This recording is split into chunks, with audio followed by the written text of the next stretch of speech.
내가 믿지 아니하기에 알지 못하고 행하였습니다. 우리 주의 은혜가 그리스도 예수 안에 있는 믿음과 사랑과 함께 넘치도록 풍성하였도다. 믿보다 모든 사람이 받을 만한 이만이여 그가 예수께서 죄인을 구원하시려고 세상에 임하셨다 하였도다. 죄인 중에 내가 그리스도라. 그러나 내가 그를 둔 까닭은 예수 그리스도께서 내게 먼저 일체 오래 참으심을 보이사 후에 주를 믿어 영생을 얻는 자에게 보이게 하려 하심이라. 영원하신 왕 곧 섭지 아니하고 보이지 아니하고 홀로 하나이신 하나님께 존귀와 영광이 영원토록 있을지어다. 아멘.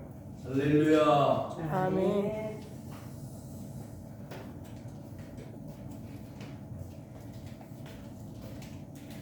아브라함은 부자였습니다. 200명이 넘는 가신들을 신하들을 거느리고 있는 부자였고 무엇 하나 부족할 것이 없는 넉넉한 삶을 살았습니다. 그런데 그 아브라함에게 한 가지 소원이 있었다면 그것은 바로 아들이 없다는 것이 큰 그의 삶의 데미지, 불행이었고 그래서 평생의 소원이 아들 하나 갖는 것이 아브라함의 소원이었습니다.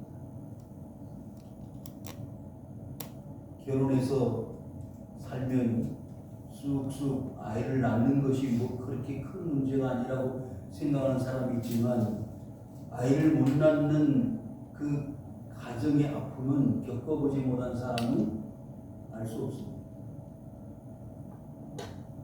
그 산부인과 특수 클리닉이 있는데 여러분 그 불임 가정에서 아이를 갖기 위해 뭐 하죠? 마지막 하는 거 있잖아.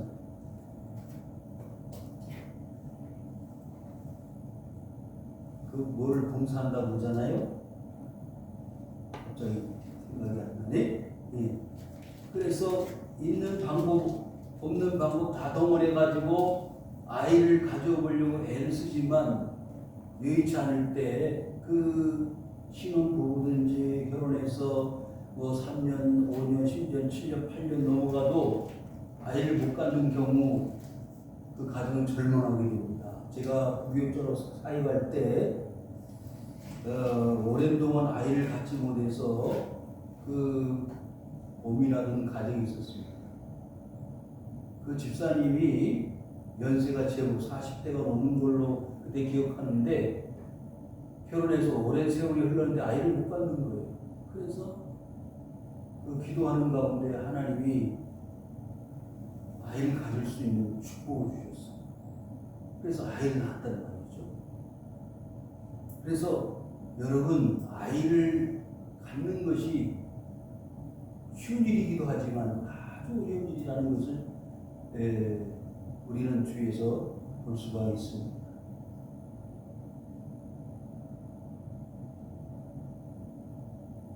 오늘 이 디모데 전서를 기록하고 있었던 사도 바울은 육체의 질고를 가지고 있었습니다. 병이 있었어요. 그래서 성경학자들은 눈병, 안질이다. 그리고 어떤 사람은 위장병이다. 하나님께서 그 바울의 그 고질적인 질병으로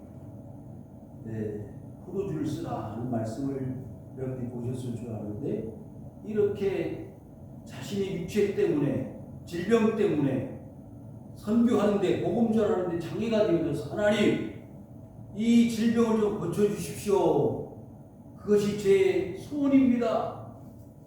그렇게 부르짖어 기도할 때에 간절히 기도할 때에 주님 뭐라고 응답하셨죠? 내 은혜가 내게 족하다.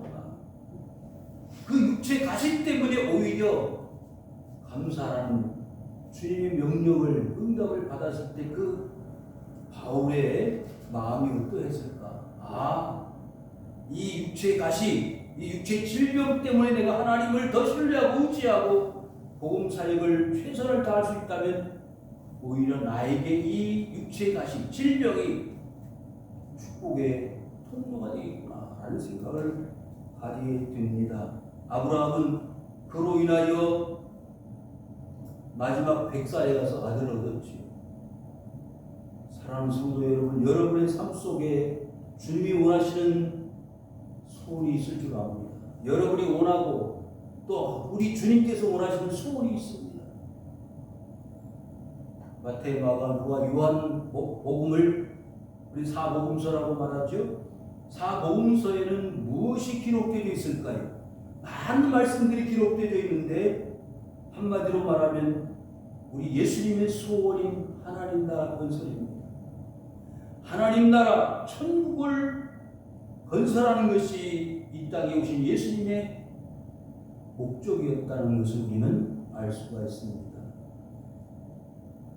회개하라, 천국이 가까이 왔다.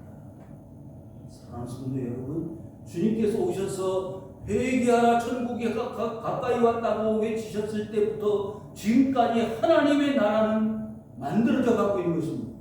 실현되어져 가고 있는 것입니다. 여러분, 우리 삶 속에 그 하나님의 나라가 어떻게 실현되어졌을까요? 그 진정한 모습은 어디에서 찾을 수 있을까요? 가정에서요? 아무리 봐도 우리 가정은 천국이 아닌 것 같아요. 왼수들만 살지. 그러지 않아요? 아이고, 사랑하는 아내, 내 토끼 같은 자식들이 왜 천국이 비밀이 아닐 수가 있겠어요? 그렇지만 천국의 비밀들을 주신 하나님의 축복을 알지 못하기 때문에 지옥을 만들어가는 것이지요. 아들을 낳았을 때는 몰랐는데 손주를 낳을 때는 그렇게 귀엽고 내 눈에 넣어도 아프지 않을 그 자식들, 손주들, 여러분 경험하셨습니까? 너무 귀엽고 너무 사랑스러워서 어떻게 할 줄 모르는 할아버지 할머니들. 그렇습니다. 하나님은요, 오늘 예배드리는 저 여러분들을 하늘에서 내다보시고 그보다 더 큰 사랑으로 내려다보고 계시는 줄 믿습니다. 하나님이 우리를 축복하시는 이유는 하나님 나라 백성 되어졌기 때문에, 하나님이 원하시는 삶을 살아갈 수 있도록 하나님이 만들어 주셨기 때문에, 그래서 우리는 하나님이 보시기에도 아까운 하나님의 자녀들이 되었고, 그 하나님의 자녀들 한 공동체, 교회라고 하는 우리 모임에 한 사람 한 사람의 일원이 되어지게 만드신 것을 인하여 하나님은 기뻐하신다는 것이죠. 그래서 천하를 두고도 한 영혼의 가치보다 못하다라고 말씀하는 이유는, 한 사람이 회개하고 돌아오면은 회개치 않을 99명의 사람들과 한 명의 회개하고 돌아온 사람을 하나님이 기뻐하시는 것입니다. 사랑하는 성도 여러분, 오늘 이 아침에 하나님이 여러분들에게, 저에게 요구하시는 우리 주님의, 예수님의 소원이 있다는 것을 다시 한번 기억하시면서, 나는 예수님의 소원의 대상이야, 우리 하나님 나라에 하나님께서 나를 향하여 소원을 두고 계신다는 그 놀라운 현실 앞에 감격과 감사할 수 있기를 주의 이름으로 축원합니다. 오늘 본문 말씀 디모데전서 1장 12절 말씀을 한번 보실까요?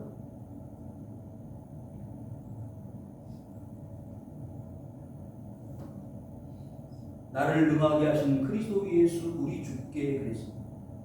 바울을요, 우리는 흠모하고 바울을 사랑하는 이유는요, 바울은 하나님의 은혜를 받은 사람이기 때문에 지금 편지를 쓰고 있어요. 누구한테? 사랑하는 제자 디모데에게 뭐라고 편지를 쓰고 있느냐면, 그 편지의 내용 가운데 일부를 저와 여러분들이 오늘 말씀을 통해 살펴보게 될 것입니다. 자, 디모데에게 자신을 뭐라고 말씀했느냐 하면, 그리스도 예수 우리 주께로부터 뭐요? 능하게 하셨다라는 말씀을 들었다는 거예요.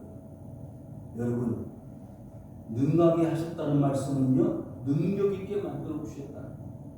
지금까지 3차에 걸쳐서 복음 사역을 전도여행, 선교여행을 하면서 얼마나 많은 고초와 아픔과 고통과 어려움을 겪어왔습니까? 그럼에도 불구하고 그 모든 선교 여정을 능력 있게 감당할 수 있게 만들어 주신 분은 누구냐? 우리 주 예수 그리스도라는 거예요.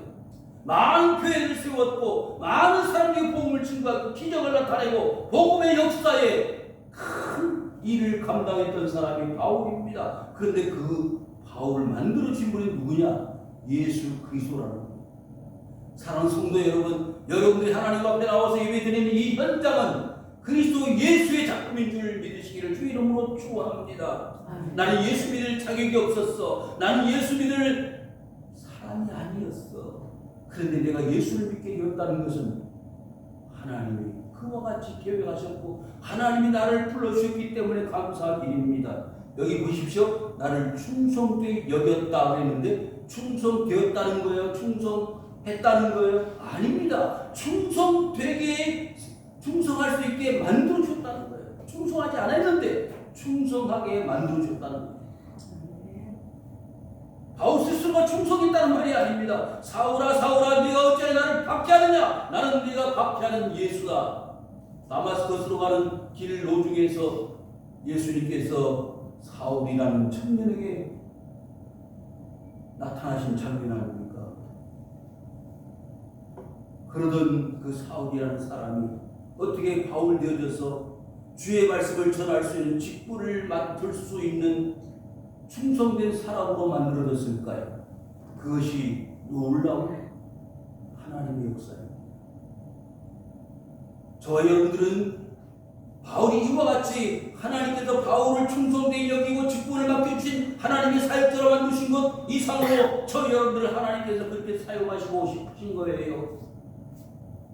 2024년도에 하나님이 바울처럼 여러분들 사용하시고 싶으신 거란 말씀입니다. 그걸 동의하시기 바랍니다. 그런데요, 이렇게 그리스도의 은혜를 말씀하시면서 바울은 자기의 슬픈, 안 좋은, 듣기도 거북스러운 스토리를 자기 사랑하는 제자 디모데에게 고백하고 있습니다. 뭐라고요? 내가 예수 믿기 전에는 이러이러한 사람이었다. 솔직히 고백하는 거, 인정하는 거예요. 자기의 슬픈 과거 자랑스럽다고 이야기하고 싶은 마음이 있었겠어요. 그런데 바울은 주저없이 자신이 과거가 이러이러했다고 자랑하고 있는 거예요. 뭐라고 자랑하지요? 내가 전에는 비방자였다 그랬어요. 그리고 박해자요 폭행자였다 그랬어요. 그래서 바울은요, 예수 믿는 사람들 잡아다가 옥에 가두는 일을 했잖아요. 그래서 박해자라고 한 것입니다. 때때로는 폭행을 했을 것입니다. 비인도적인 그리고 불법적인 방법으로 폭행을 하면서 때리면서 박해하면서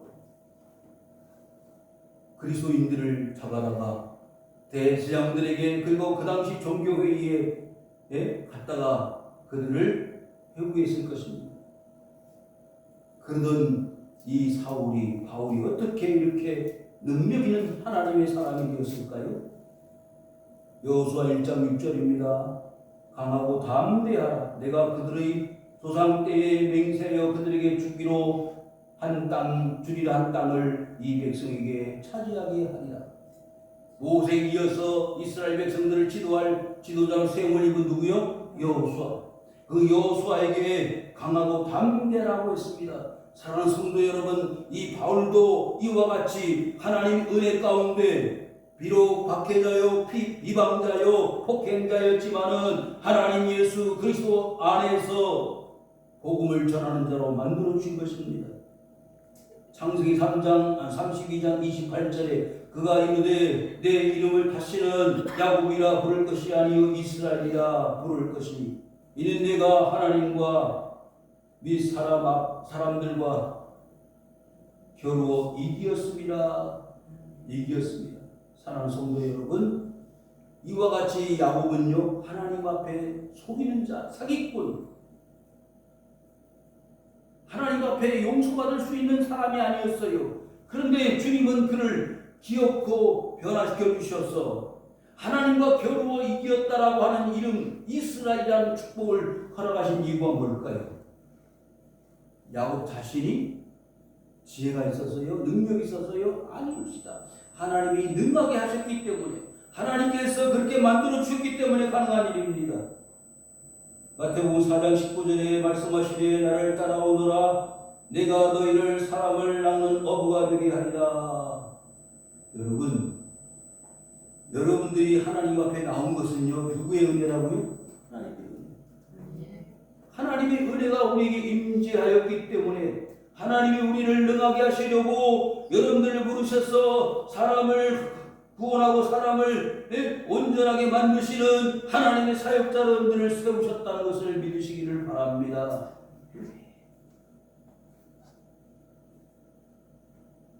하나님은 그래서 저와 여러분들에게 말할 수 없는 놀라운 은혜를 베풀어 주실 뿐만 아니라 거기에 플러스해서 뭘 맡기셨다고요? 직분.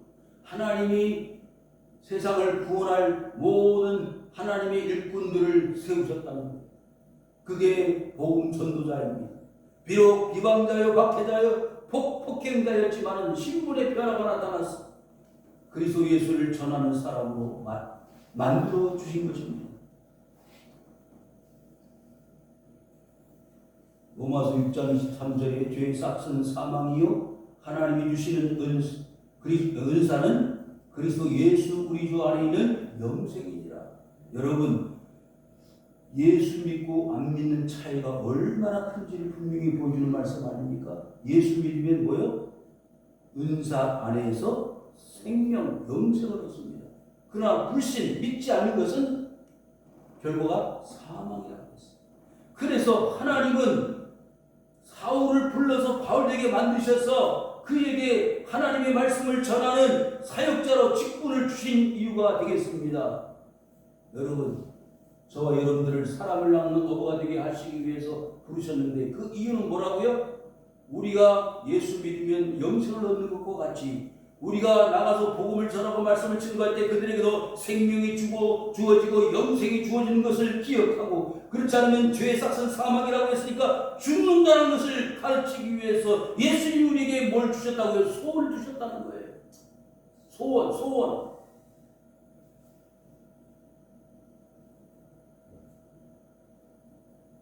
마지막 운명할 때 사람들이 보통 세상을 떠날 때 마지막 소원이 뭐냐고 물어보잖아요. 요즘 우리나라는 사형집행국이 아니다 라는 그런 이름이 있지만 사실 사형집행이 이루어지지 않을 뿐이지 사형제도는 아직 존속하고 있습니다. 그런데 마지막 그 사형수들에게 사형을 집행하기 전에 뭐요? 마지막 소원이 뭐냐고 물어보잖아요. 그럼 뭐라고 그러죠? 담배 한 대. 사람이 그렇게 초라한 거예요. 담배 한 대 피고 가는 게 인생이에요.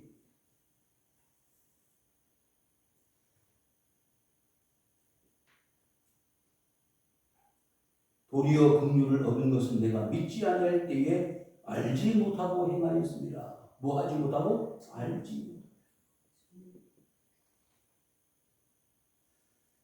얼마 전에 매스컴에 대문짝만하게 나온 그 뉴스거리가 하나 있었습니다. 옵티머스 그 투자 사기를 한 그 김재현 회장이라는 사람의 스토리가 나오는데 얼마를 사기를 했냐면 1조 3천원. 얼마? 1조 3천원. 어마어마한.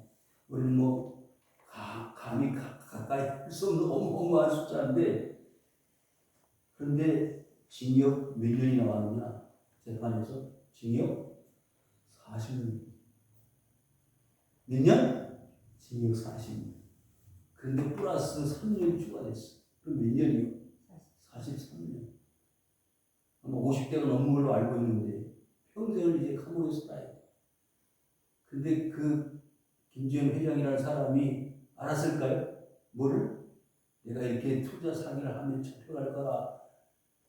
뭐 대충 짐작을 했는지 뭐 정 안 될 때는 나 잡혀가서 옥살이 하면 되지 뭐 이런 생각을 가졌는지 모르겠지만 징역 43년이 떨어질 줄 누가 알았겠어요? 알았으면 그렇게 했겠습니까? 모르는 거예요. 한치 앞을 내다볼 수 없는 우리 인생이 여러분들 뭘 그렇게 자신할 수 있겠습니까? 여러분 우리는 우리 스스로의 삶을 보장할 수가 없다는 거예요. 건강 천만의 말씀, 재물 천만의 말씀. 어느 것 하나 우리의 삶을 보장할 수 있는 건 아무것도 없어요. 생명보험, 내가 세상 떠난 다음에 보험이 무슨 의미가 있어요? 자식들한테 유익 그 정도지. 여러분 알고 나면 내가 너무나 고마워. 알고 나면 예수님이 너무 감사한 거예요. 알고 나면 교회가 너무나 고마운 거예요. 내가 예수 믿는다는 게 너무나 감사한 거예요. 알고 나니까. 여러분 그래서 바울이 내가 전에는 비방자, 박해자, 폭행자라고 고백할 수 있었던 것은 예수 그리스도를 알고 나니까 이렇게 부끄러운 과거를 드러내놓고 이야기해도 아무런 부끄러움이 아니라고 생각하는 거예요. 실제로는 부끄럽지만 그 삶 속에는요, 그보다 더 큰 은혜와 가치와 축복이 자신에게 주어진 것을 알기 때문에 그것이 부끄러움이 아닌 거예요. 전도를 하면 부끄럽잖아요. 창피하잖아요. 그런데 그 부끄러움과 창피가 나에게 주어진 하나님의 그 축복에 비해서는 아무것도 아니라는 사실을 깨닫게 되면 부끄럽지 않는 거예요. 여러분 다윗성으로 뭐가 들어왔죠? 하나님의 복귀가 들어올 때 춤을 추었어요. 근데 반춤이 내려가 버렸어요. 부끄러워. 여러분 하나님의 복귀가 들어올 때 너무 기뻐서 춤을 추는 그 다윗의 마음, 진정한 기쁨과 즐거움을 누리는 사람이라면 그렇게 할 수 있지 않겠어요? 그런데 그 옆에서 창문에서 미갈이라는 누이가 그걸 보고 있다가 아이고 왕이 내가 저기 무슨 창피야. 그런 사람도 있어요. 여러분 예수 믿는 것이 창피입니까? 예수 그리스도는 것이 부끄러움입니까? 5달란트, 2달란트 받은 사람은 열심히 5달란트, 2달란트 남겼습니다. 그런데 부끄럽다고 생각했던 주인의 생각이 뭐예요? 아이고 주인 너무나도 인색하고 너무나 박한 사람이야. 혹시 내가 1달란트 해가지고 망하면 내가 무슨 체면으로 주인 앞에 가서 변명할까? 그래서 땅에 묻어두었다가 그냥 가지고 왔다 그러지 않았어요? 여러분은 어떤 성지가 되기를 원합니까? 열심히 사명 감당하여 부끄럽지 않게 하나님의 열매를 가지고 주님 앞에 돌아갈 수 있는 여러분들 되시기를 축원합니다. 우리 주의 은혜가 그리스도 예수 안에 있는 믿음과 사랑과 함께 넘치도록 풍성하였도다 그랬어요. 마태복음 14장 20절에 21절 보면 다 배불리 먹고 남은 조각을 12바구니에 거두었으며 먹은 사람은 여자와 어린 아이 외에 몇 명? 5,000명이나 되었다 그랬어요. 사랑하는 성도 여러분, 지금 베세다 광야에 들판 사막에서 5,000명 이상이 모여 있어요. 그런데 오병이어 떡 5덩어리하고 물고기 2마리밖에 없어요. 어떻게 먹여줘요? 집으로 돌아가게 하십시오. 가다가 기진해서 쓰러지겠다. 얘들아 너희가 먹을 것을 주어라. 먹을 게 아무것도 없습니다. 오병이어밖에요. 그 사람들 다 자리에다 50명 100명씩 앉혀라. 그래서 떼어주기 시작하여 나눠 주었더니 그 모든 사람들이 배가 불러서 더 먹을 수가 없을 지경이 되었고 12광주를 거두었다고 했어요. 하나님의 은혜는 이와 같이 풍성한 것입니다. 차고 넘치는 것입니다. 믿음과 사랑이 우리 삶 속에 들어오면 이와 같은 역사가 나타나는 거예요. 아무리 수입이 200만 원, 300만 원이라도요. 그걸 행복하고 가치 있는 삶으로 감사가 살 수 있는 조건이 되는 거예요. 2천만 원, 3천만 원이라도 감사가 없는 사람은 항상 모자라는 것입니다. 요한복음 4장 14절에 보니까 내가 주는 물을 마시는 자는 영원히 목마르지 아니하니 내가 주는 물은 그 속에서 영생하도록 솟아나는 뭐가 되리라? 샘물이 되리라. 할렐루야. 여러분, 이 수가성 여인 예수님께서 자신에게 주는 물이 뭔지를 몰랐어요. 주여 그런 물을 내게 주사 목마르지도 않고 또 여기 물 길러 오지도 않게 하옵소서. 진짜 그런 물이 있다면 저에게 마시게 해주셔서 내가 이 평생 마셔야 될 물을 마시지 않고 살게 해 주십시오라는 뜻이잖아요. 실제 물이 아니에요. 근데 그 주님이 주시는 물을 먹으면 영원히 목마르지 않는다는 그 가치와 의미는 그리스도 예수의 말씀을 들을 때 그 사실을 믿을 때 주어지는 하나님의 축복이라고 말해요. 그런 분이 있을까요? 빌립보 4장 13절에 내게 능력 주시는 자 안에서 내가 모든 것을 할 수 있느니라. 사랑하는 성도 여러분, 주님께서 주시는 삶의 가치관은 다르요. 이 수가성 여인이 남편이 몇 명 있었어요? 5명 있었어요. 5명 있었는데 그 여인, 수가성 여인을 행복하게 만들어주지를 못했어요. 다 도망가버렸어요. 근데 진짜 참 남편이 되는 그리스도 예수를 발견한 이후에는 그의 삶이 가치관이 달라진 거예요. 내가 그리스도 예수를 만났다. 그리고 물동이를 내보내두고 마을로 들어가서 내가 그리스도 메시아 예수를 보았다. 믿음과 사랑과 함께 넘치도록 풍성한 삶을 살게 된 것입니다. 미쁘다 모든 사람이 받을 만한 이 말이여 그가 예수께서 죄인을 구원하시려고 세상에 임하셨다 하였도다. 죄인 중에 내가 괴수니라. 여러분, 그리스도 예수를 깨닫게 되면 어떤 변화가 나타나냐면 자신이 보여집니다.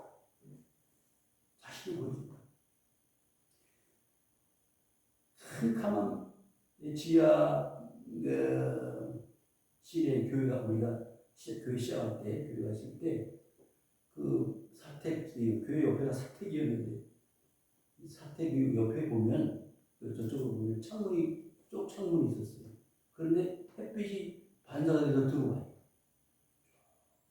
들어오면은 그 빛이 얼마나 아름다운지 몰라요.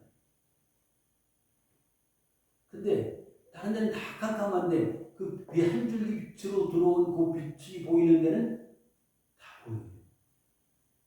나도 보이고 다른 가전제품도 보인단 말이에요. 아, 그렇구나.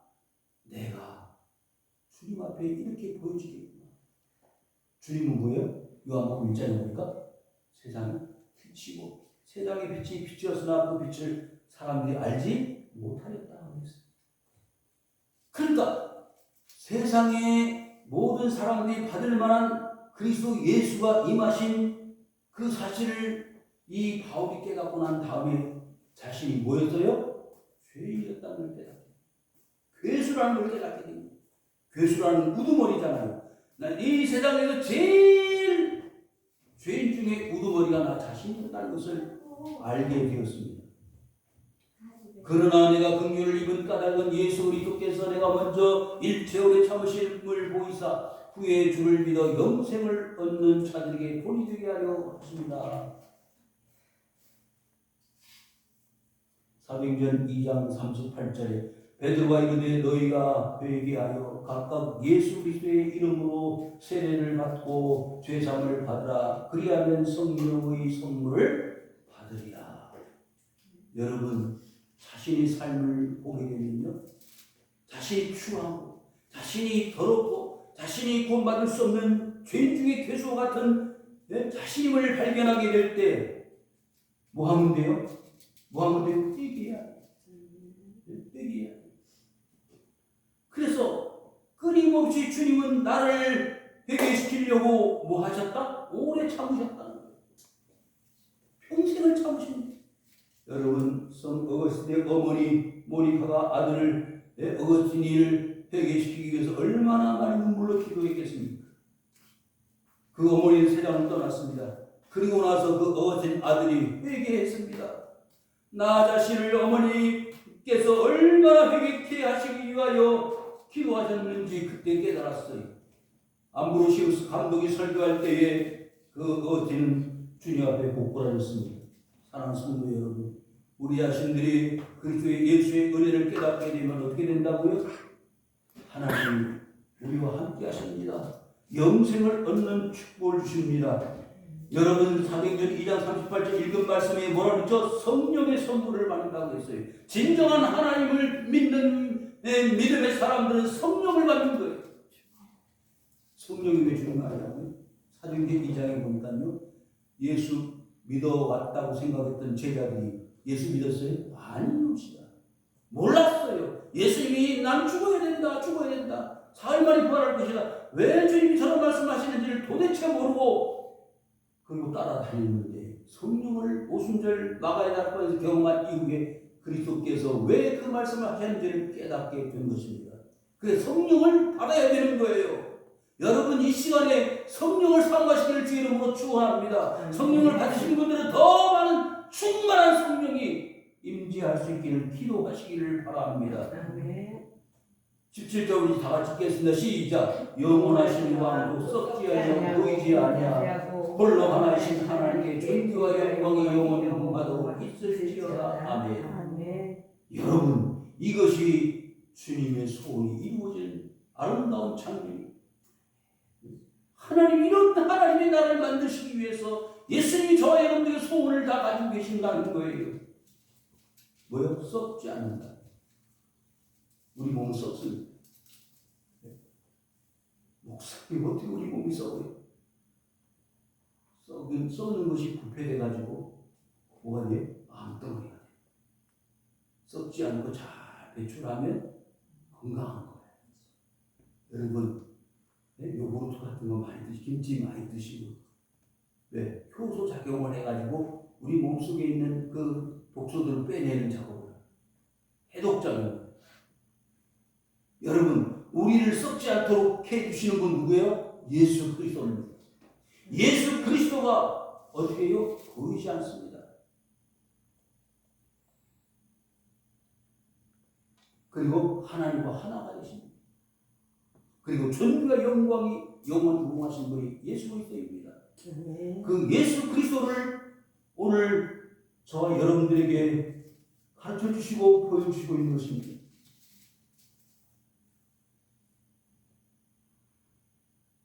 요한복음 1장 14절에 말씀이 육신이 되어 우리 가운데 거하시니 우리가 그의 영광을 보니 내 아버지 독생자의 영광이요 은혜와 진리가 충만하더라. 여러분 그리스도 예수의 놀라운 사건, 예수님이 땅에 육신으로 오신 것을 믿으면 영광에 도달하게 되는 것입니다. 은혜와 진리가 충만하게 되는 것입니다.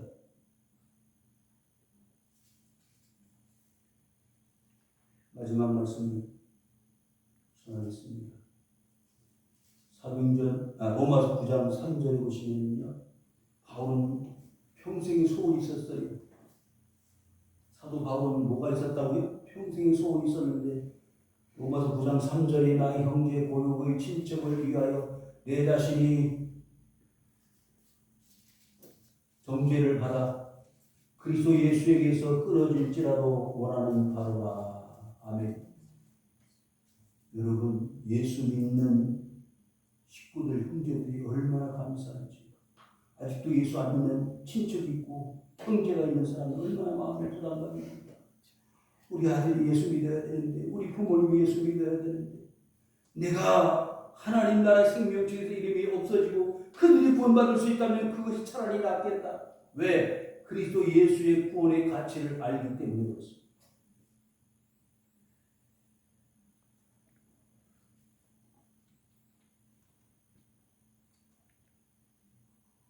바울은요, 주님의 소원이, 예수님의 소원이 뭔지를 알았어요.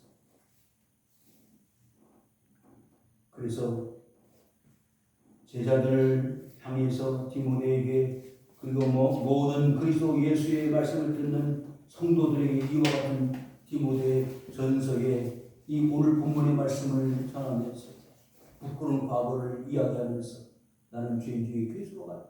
그렇지만 내가 이렇게 그리스도 예수로부터 은혜를 받고 긍휼을 입은 것은 모든 영생을 얻는 자들에게 본이 되게 하신 하나님의 역사를 이루기 위해서입니다. 율법 없는 사람들에게는 율법 없는 모습, 율법 있는 자에게는 율법 있는 모습, 어떤 모습으로 철학을 배운 사람들이 철학을 하는 사람으로, 로마의 시민들에게는 로마의 시민권을 가진 자로서 바울은 자신의 삶에 어느 것 하나 조그마한 것이라도 아낌없이 주를 위해서 헌신하는 사역자의 삶으로 살았던 사람입니다.